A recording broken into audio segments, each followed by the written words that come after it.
વિદ્યાર્થી મિત્રો, આજથી આપણે ચેપ્ટર નંબર 2 ના જે કંઈ એમસીક્યુ છે એની ચર્ચા કરશું.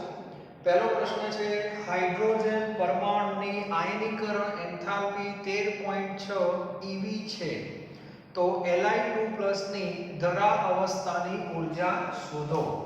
આ 13.6 આયનીકરણ એન્થાલ્પી શું છે એકવાર સમજાવી દઉં. તો ઇલેક્ટ્રોનની ઊર્જાના સૂત્રો મેં બે આપ્યા હતા, એક જૂલમાં અને eVમાં. જૂલમાં કામ બહુ સરળ છે, -13.6 n² અને અહીંયા શું આવે છે z². આવું એક સૂત્ર છે, બધાને ખ્યાલ છે, બરાબર. હવે જ્યારે હાઇડ્રોજન પહેલી કક્ષામાં હોય, પહેલી કક્ષામાં એટલે E1, તો પહેલી કક્ષામાં હોય તો નીચે તો એકનો વર્ગ એક જ આવે, z પણ એક છે, તો eV થાય કે ના થાય? એનો અર્થ કે હાઇડ્રોજનનો ઇલેક્ટ્રોન પહેલી કક્ષામાં હોય, ધરા અવસ્થામાં હોય, ત્યારે એની પાસે -13.6 eV જેટલી કુલ ઊર્જા છે. ક્લિયર? ચાલો હવે આપણે થિયરીમાં ભણી ગયા, આયનીકરણનો અર્થ એવો થાય કે એ ઇલેક્ટ્રોનને ઉપાડી બહાર ફેંકી દેવો, કક્ષામાંથી બહાર ફેંકવો. કક્ષામાંથી બહાર ફેંકવો એટલે એની ઊર્જાને 0 કરવી. તો 0 ક્યારે થાય? તો આટલી જ ઊર્જા મારે બહારથી આપવી પડે, અને બહારથી તમે જે ઊર્જા આપો છો એ કેટલી આપવી પડે? 13.6 eV, અને આ જવાબ શું થઈ જાય? 0. તો આ 13.6 જે છે એને આયનીકરણ ઊર્જા કહેવાય. આયનીકરણ એટલે ઇલેક્ટ્રોનની ઊર્જા શૂન્ય કરવા માટે આપવી પડતી ઊર્જા. ક્લિયર? તો જ આયનમાં રૂપાંતર થાય ને. હાઇડ્રોજનમાંથી ઇલેક્ટ્રોન નીકળી જાય તો જ એમાંથી H+ બને, અને એને કહેવાય આયનીકરણ ઊર્જા. તો -13.6 પહેલી કક્ષામાં ઇલેક્ટ્રોનની પાસે છે, તો આટલી મારે બહારથી આપવી પડે, એટલા માટે આ માહિતી આપેલી છે. ક્લિયર? અને જૂલમાં કિંમત 2.18 × 10⁻18 જૂલ છે, પણ એ જૂલની અંદર. ક્લિયર? હવે આ પ્રશ્નમાં તમને Li2+ માટે કીધું છે. Li2+ માટે સૂત્ર તો ભલે આમાં તમે લખો, En પહેલા Li2+ નો En શોધીએ, -13.6. કઈ સ્થિતિ છે? ધરાવ સ્થિતિ છે, એટલે એકનો વર્ગ તે એક જ થાય, પણ Li2+ નો Z કેટલો થશે? 3. લિથિયમનો પરમાણુ ક્રમાંક, એટલે આને તમારે 3 નો સ્ક્વેર 9 થાય, એટલે -13.6 × 9, -13.6 × 9 કરો, -13.6 ×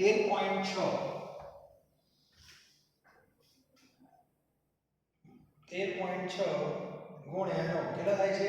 122.4, -122.4 eV થાય. એટલે Li2+ નો Li2+ માં એક જ ઇલેક્ટ્રોન છે, પણ એ ધરા સ્થિતિમાં હોય ત્યારે એની પાસે આટલી ઊર્જા હોય. વિચારો, અને હાઇડ્રોજન પાસે આટલી. વિચારો, સમજો આખી વસ્તુ.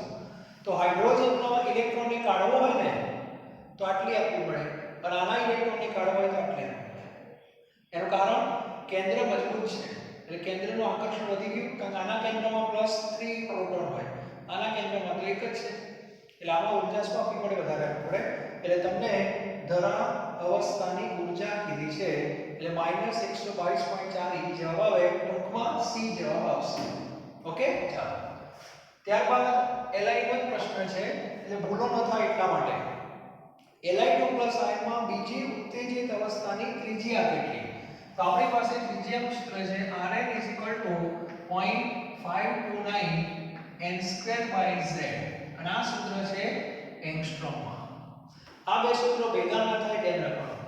આમાં n² ઉપર આવે, આમાં n² નીચે આવે, આમાં z² ઉપર આવે, આમાં z નીચે આવે. ક્લિયર? હવે આ સૂત્ર મારે વાપરવાનું છે Li2+ માટે વાપરવાનું છે. તો Li2+ ની અંદર ફરીથી એકવાર કહી દઉં, z = 3 આવશે. કઈ ત્રિજ્યા શોધવાની કીધી છે? બીજી ઉત્તેજિત અવસ્થા. તો દરેકને ખબર હોવી જોઈએ, n = 1, 2, 3 અને 4. આ અવસ્થાને ધરા સ્થિતિ કહેવાય. ઇલેક્ટ્રોન આમાંથી આમાં આવે એટલે આને પ્રથમ ઉત્તેજિત અવસ્થા કહેવાય. આમાંથી આમાં આવે એટલે આને બીજી ઉત્તેજિત અવસ્થા કહેવાય. તો તમને બીજી કીધી છે, એનો અર્થ કે તમારે n = 3 મૂકવાના છે, એટલે 0.529, 3 નો સ્ક્વેર 9, z પાછા 3, 3 ગુણ્યા 3 9 એટલે 0.529 into 3 એટલે તમારો જવાબ ચેક કરી લો એક્ઝેક્ટ જવાબ કેટલો આવે છે 0.529 into 3 1.587 આવે છે એટલે એંગસ્ટ્રોમની અંદર બીજી ઉત્તેજિત અવસ્થા જવાબ ચેક કરી લો એક્ઝેક્ટ નથી આવતો પણ આમાં નજીકમાં 1.58 લખાશે વાંધો નહીં ચાલો ઓકે મારે 1.587 એંગસ્ટ્રોમ આવે છે સુધારી લઈશું ઓકે ત્યારબાદ ત્રીજો પ્રશ્ન એટલે આવા બધા પ્રશ્નોમાં વ્યાપક સૂત્રો લખવાની ટેવ પાડજો નીચેનામાંથી કોની તરંગ લંબાઈ સૌથી ઓછી હશે કોની તરંગ લંબાઈ સૌથી ઓછી હશે તો જેમાં ઊર્જા ગેપ જોઈ લેવાની જેમાં ઊર્જા ગેપ વધુ એમાં તરંગ લંબાઈ શું આવે ઓછી આવે કારણ બધાને ખબર છે ઊર્જા ચલે છે આવૃત્તિ ચલે છે 1/λ આ સંબંધ બધાને ખબર હોવી જોઈએ એટલે કયા સંક્રમણમાં તરંગ લંબાઈ ઓછી હોય તો જે સંક્રમણમાં ઊર્જાનો તફાવતનો ગાળો મોટો હશે એમાં તરંગ લંબાઈ ઓછી હશે હવે સૌથી પહેલા 6 થી 4 માં 2 નો ગાળો છે 4 થી 2 માં પણ 2 છે 3 થી 1 માં પણ 2 છે 2 થી 1 માં 1 છે તો 1 by 1 આપણે શું કરવું પડે ચેક કરવું પડે ફટાફટ તો સૌથી પહેલો ઓપ્શન આપણે ચેક કરીએ એ ઓપ્શન ચેક કરીએ ચાલો એ ઓપ્શનમાં 6 થી 4 કીધું છે તો 6 થી 4 નો ડેલ્ટા E શોધી કાઢવાનો 6 થી 4 નો ડેલ્ટા E r તો કોમન જ છે ચાલો 1/n1 સ્ક્વેર એટલે એ કેટલા આવશે 464 અને એ આવશે 36 બરાબર 4 નો સ્ક્વેર 16 માઈનસ 6 નો સ્ક્વેર 36 આ તમારે ચેક કરવું પડે એટલે અહીંયા r બરાબર 64 36 અને 4 નો સ્ક્વેર કેમ લખે 4 નો સ્ક્વેર 16 સોરી 16 આવે 16 અને 36 એટલે અહીંયા 36 માઈનસ 16 લસા બે નો ગુણાકાર કરી લેવાનો એ પણ સેરી રીત છે તો 36 ગુણ્યા 16 કેટલા થશે 576 એટલે r 0 4 576 થાય એટલે 40 ભાગ્યા 576 આવું કંઈક દેખાય છે બરાબર ડેલ્ટા E અને 40 ભાગ્યા 576 કરીએ આપણે તો આટલો કંઈક આવે છે ડેલ્ટા E 0.069 જૂલ આ ડેલ્ટા E આટલો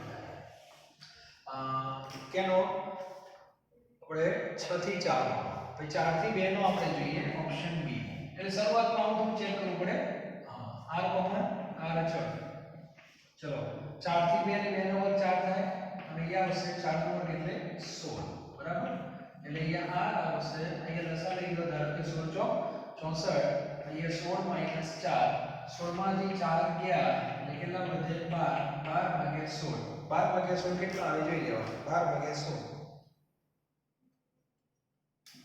0.75 આવે 0.75 r આ ડેલ્ટા આટલો છે 0.75 આ તો ઓછો જ કહેવાય ચાલો પછી ઓપ્શન સી ચેક કરો ઓપ્શન સી આપણે ચેક કરીએ ચાલો ઓપ્શન સી માં શું કીધું છે ઓપ્શન સી ની અંદર ઓપ્શન સી નો ડેલ્ટા E શોધીએ તો ઓપ્શન સી ની અંદર 3 થી 1 એટલે 1 નો વર્ગ અને અહીંયા 9 બરાબર એટલે 9 લસા 9 અહીંયા 8 ભાગ્યા 9 કરશો એટલે 8 ભાગ્યા 9 એટલે જવાબ તમારો 0.88 આવે 0.88 r આટલા જૂલ આવે બરાબર તો આ રીતે દરેકનો ડેલ્ટા E શોધવાનો અને ઓપ્શન ડી જે છે 2 થી 1 એ પણ જોઈ લઈએ ચલો ડેલ્ટા E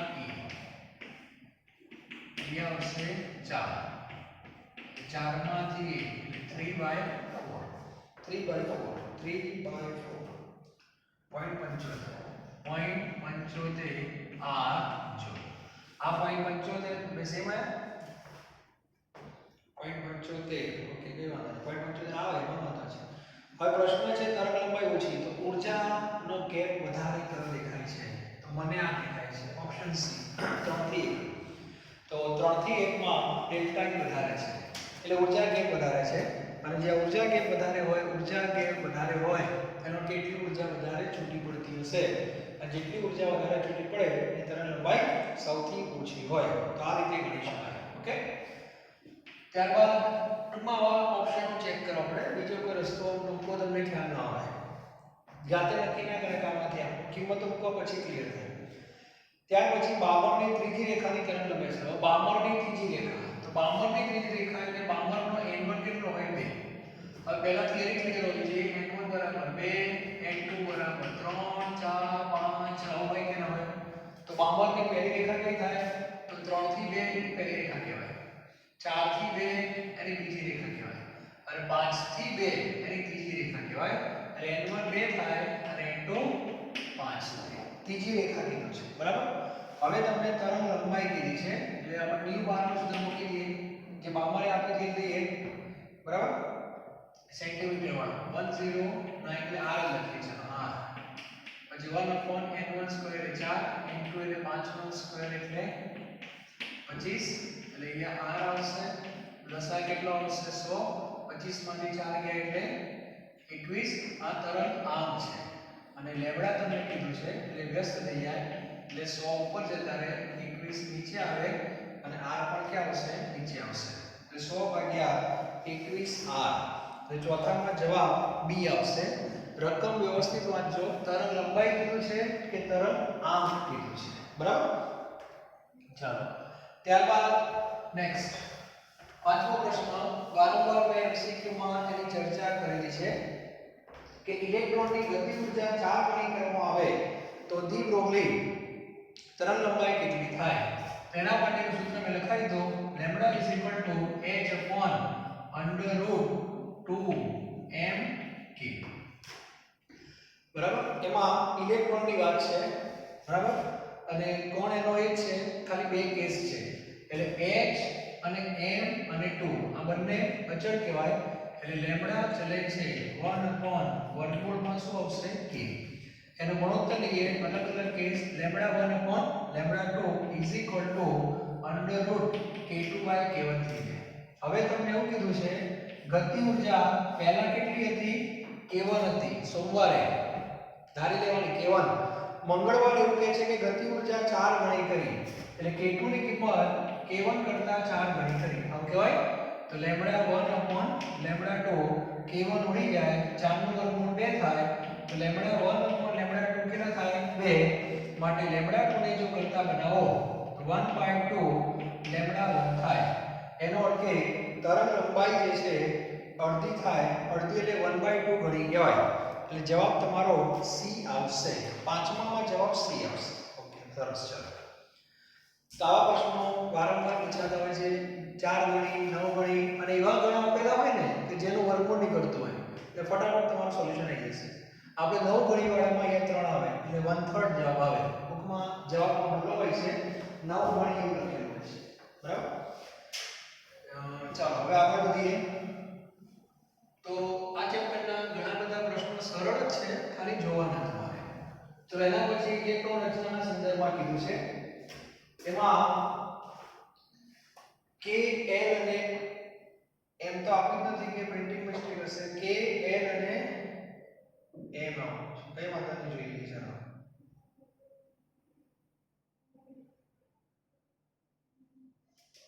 કઈ ગડબડ થઈ ગઈ છે વાંધો નહીં ચાલો કે એલ એમ અને એન બધાને ખબર છે કોષ કે એટલે શું કહેવાય n બરાબર 1 આવા પ્રશ્નોમાં આવું લખી નાખવાનું n બરાબર 2 n બરાબર 3 અને n બરાબર 4 બરાબર. પહેલા કોષમાં એક જ કક્ષક કઈ 1s બીજામાં તમે જશો એટલે મેં તમને કીધું તો 2s અને 2p હોય. ત્રીજામાં તમે જાઓ એટલે 3s 3p અને 3d હોય. પણ ખબર હોય કે 3d પછી પહેલા આની 4s મળી જાય છે પણ આપણને આટલું તો પહેલા ખબર હોય છે જનરલી આ રીતની વાત છે. આવા પ્રશ્નો આ રીતે સોલ્વ કરવાના બરાબર. હવે તમને એવું કીધું છે કે એમાં કેટલા ઇલેક્ટ્રોન છે 2. કે ના 2 ઇલેક્ટ્રોન બંને આમાં હોય કે ના હોય એટલે 1s2 થઈ ગયા. ચાલો L માં 8 ઇલેક્ટ્રોન કીધા છે. હવે આમાં તમે 8 કીધા હોય તો 8 ક્યાં હોય 2 ક્યાં હોય ને 6 ક્યાં હોય. પૂરું થઈ ગયું. હવે તમને N માં 2 કીધા છે આમાં. હવે આમાં 2 ઇલેક્ટ્રોન કીધા તો બંને ક્યાં હોય આમાં જો 4s નહીં મેળ. હવે 4s માં 2 ઇલેક્ટ્રોન છે એટલે મને એવું થાય કે આ બધું બી ખાલી થોડું હોય. તો આ આના પછી આ ભરાઈ ગયું હશે, આ એ ભરાઈ ગયું હશે, બરાબર. હવે આ ભરાય છે 4s2 એનો અર્થ કે 3d માં એક પણ ઇલેક્ટ્રોન હોય નહીં અત્યારે ના. 4s ભરાય પછી એટલે અત્યારે આવી સ્થિતિ છે. અને આવી સ્થિતિમાં એવું કહે છે p ઇલેક્ટ્રોનની સંખ્યા કેટલી? p ઇલેક્ટ્રોન એટલે આ p ઇલેક્ટ્રોન કહેવાય. આ p ઇલેક્ટ્રોન કહેવાય. બસ પૂરું. તો આ 2p ના 6 અને 3p ના છે એટલે જવાબ કેટલો આવે 12. એટલે વ્યવસ્થિત તમારે ઇલેક્ટ્રોન રચના લખવી પડે. અને k n m વાળા પ્રશ્નો હોય આ રીતે જ લખવાના. ક્યારે ભૂલ નહીં પડે. k l m અને n બરાબર. 1 2 3 અને 4 કોષ બતાવી દેવાના. પછી એના પેટા કોષ જેને આપણે કક્ષકો કહીએ છીએ. 1s 2s 2p 3s 3p 3d 4s 4p 4d અને 4f. પછી જે પ્રમાણે ઇલેક્ટ્રોન કીધા એ પ્રમાણે ભરતા જવાના. એ ખ્યાલ આવી જશે. ધ્યાન રાખજો અહીંયા 3d એ ત્રીજામાં જ લખાય પણ ઇલેક્ટ્રોન આવે ક્યારે 4s કમ્પ્લીટ થાય પછી આવે. એટલે આને n માં 2 કીધા છે અને p આમાં કીધા જ નથી. તો જાતે બુદ્ધિ દોડાવવાની હોય. ઘણા શું કરે બસ આ અને આ એટલે જવાબ લખીને આવશે 6. સાઈડ પેપર સેલું હતું તો વચ્ચે ભૂલી ગયા. સીધા 11 ઇલેક્ટ્રોન ક્યાંથી ગયા હોય આ ભરાય વગર. એટલે આના બે ભરેલા હોય જ. ક્લિયર? તો ખબર પડવી જોઈએ. એના પછીનો જે પ્રશ્ન છે એમાં જો કેવું આપ્યું છે એક પરમાણુમાં બે ઇલેક્ટ્રોન કે કોષમાં. આ થયું સાતમો પ્રશ્ન. છઠ્ઠાનો જવાબ આ આવી ગયો. સાતમો અલગ રીતે આપ્યો છે કે બે ઇલેક્ટ્રોન કે માં પછી 8 ઇલેક્ટ્રોન શેમાં L માં અને 8 ઇલેક્ટ્રોન M માં. જો આમાં આપે છે ને 8 ઇલેક્ટ્રોન આમાં આપી દીધું છે 8 ઇલેક્ટ્રોન M માં. એટલે 8 એટલે આમ જ હોય અને N માં તમને આપ્યા જ નથી એટલે ઇલેક્ટ્રોન જ નથી. ચલો ભૂલી જાઓ આ બધું છે જ નહીં. ક્લિયર? બસ આટલી વાત છે. અને પ્રશ્ન છે કે p ઇલેક્ટ્રોનની સંખ્યા કેટલી? તો જવાબ આવશે કેટલો આવશે 12 જ આવશે. નો ટેન્શન. ક્લિયર? તો આ રીતે પ્રશ્નો સોલ્વ કરવા પડે. ત્યારબાદ પ્રશ્ન નંબર 8. 8માં શું કીધું છે જુઓ રૂબિડિયમના સમસ્થાનિકની પ્રજ્વલતા. અને રૂબિડિયમના બે સમસ્થાનિક હશે આપણને ખબર નથી. ધારો કે x અને y. હવે એમાં x નું પ્રમાણ તમને આપ્યું છે 75% અને y નું પ્રમાણ આપ્યું છે 25%. ઓકે? અને આણ્વીય દળ 85. આનો 85 છે અને આનો 87 છે. તો સરેરાશ પરમાણુય દળ શોધો. તો આના આપણે પ્રશ્નોની ચર્ચા કરી હતી. સરેરાશ પરમાણુય દળ કેમ શોધાય? તો સરેરાશ એટલે આના ટકાને આના દળ વડે ગુણી નાખો.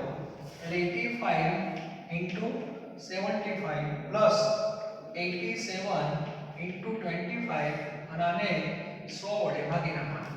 બરાબર? એટલે ક્લોરીનમાં આવું કામ આપણે કરેલું છે એટલે કોઈ નવો વિષય નથી. 85 * 75 એટલે આવશે તમારે 6375 પ્લસ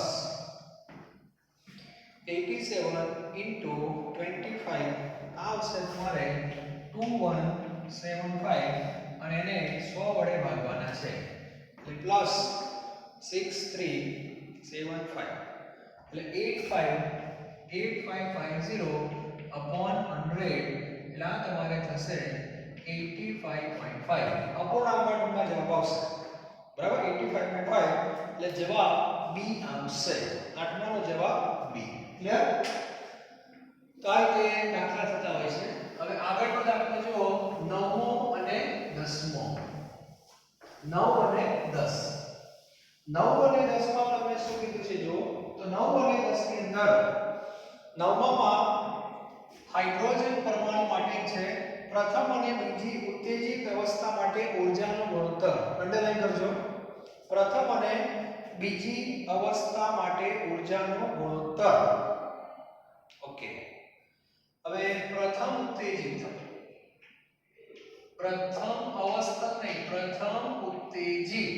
તો પ્રથમ ઉત્તેજિત એટલે n બરાબર શું કહેવાય 2 કહેવાય. બરાબર? તો આપણે આની ઊર્જા બધા શોધી કાઢીએ E2